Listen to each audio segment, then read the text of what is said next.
Good morning, Friday morning from a high crag in the Yorkshire Dales, and I'm thinking about simple stuff that works. Now, in my last video, I showed you a really simple goal setting exercise, and we're thinking about 10 years, 5 years, 3 years, and 1 year in that goal setting exercise. Next, I want to start thinking about your 90-day goals.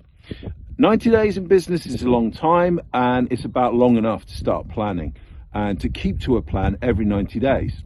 So quarterly planning, great habit to get into. But most people don't plan because no one's actually shown them how to do one, or if they have done one, it's been too complicated. So in the interest of simple stuff that works, let's look at a really simple plan. To begin with, write down your SMART goals for 90 days, but just pick one, the most important one. Now remember, if it's not specific, if it's not measurable, in other words, if it hasn't got a number in it, then it is not a goal. It needs to really have some numbers in it to make sure that you can actually measure that you're making progress towards achieving it.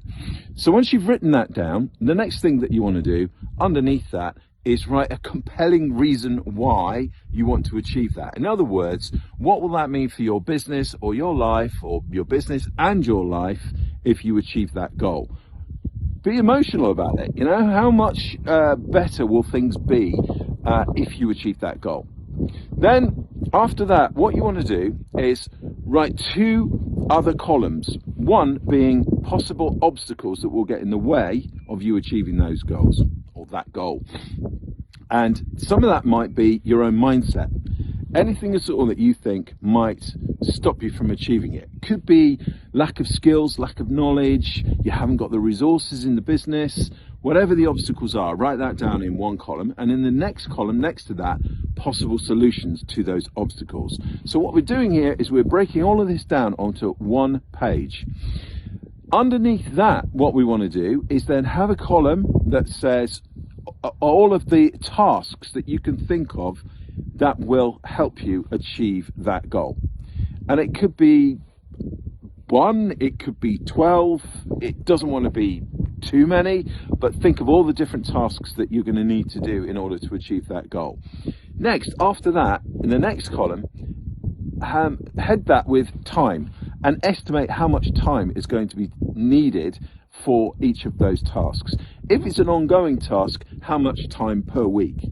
In the next column, head that with who.